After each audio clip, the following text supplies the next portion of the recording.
अस्सलाम वालेकुम, welcome back to my channel. आज हम बनाएंगे मज़ेदार सी रसमलाई जिसको हर घर में बहुत पसंद किया जाता है। मैं आपको ऐसी टिप्स बताऊंगी जिनको फॉलो करके ये जो रसमलाई के बॉल्स हैं आप ये बहुत नरम बना सकते हैं। इसके लिए आपको मेरी वीडियो एंड तक देखनी पड़ेगी और अगर आप मेरे चैनल पर न्यू हैं तो इसको सब्सक्राइब कर दें and hit the bell icon ताकि आगे आने वाली न्यू वीडियोज़ का आपको नोटिफिकेशन मिलता रहे।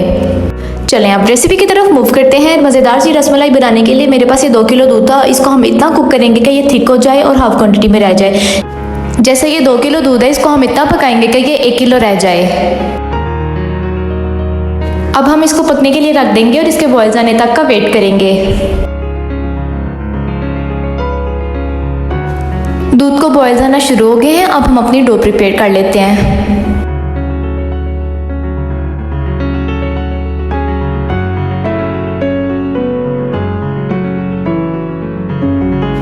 रसमलाई बनाने के लिए मेरे पास लजीजा का ये मिक्स रसमलाई का पैक था। इसके ऊपर सारा लिखा हुआ था लेकिन इंस्ट्रक्शंस कि कैसे बनाना है एंड क्या क्या इंग्रेडिएंट्स यूज़ करने हैं। चलिए हम बनाना शुरू करते हैं। इससे पहले एक नज़र हम दूध को चेक कर लेते हैं कि उसकी क्या कंडीशन है। अभी इसको मज़ीद ज़रूरत है थिक होने की, तो इसको हम थोड़ी देर और पकाएंगे। डो प्रिपेयर करने के लिए लजीजा का मिक्स पैक लिया और 4 टेबलस्पून ऑयल लिया, एक अंडा फेंट के रख लिया। पहले हम ऑयल ऐड करेंगे और फिर थोड़ा थोड़ा करके उसमें अंडा ऐड करेंगे। इधर ये मेरे पास 1 कप से कम चीनी है, इसको हम दूध में ऐड कर लेंगे। ये दूध फुली कुक हो चुका है। अब इसका चूल्हा हल्का कर देंगे और चीनी ऐड कर देंगे। ये चीनी हमारी ऐड हो चुकी है। अब हम फ्लेम बिल्कुल लो कर देंगे।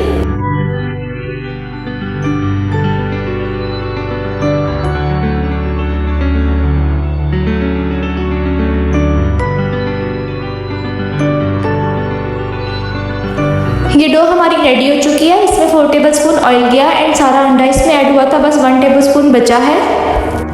बॉल्स बनाने के लिए अपने हाथों को पहले ऑयल लगा लेंगे और ये इस तरह के छोटे साइज़ के बॉल्स बना लेंगे और इसको 1 बाय 1 करके ऐड करते जाएंगे दूध में और 10 मिनट्स तक इसको कुक करेंगे।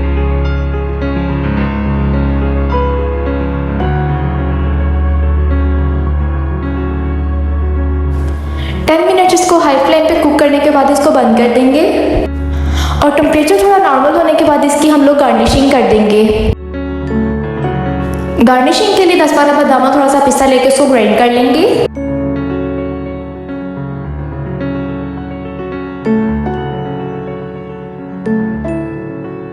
ग्राइंड हुए इस पिस्ता बादाम की हम लोग अब गार्निशिंग कर लेंगे।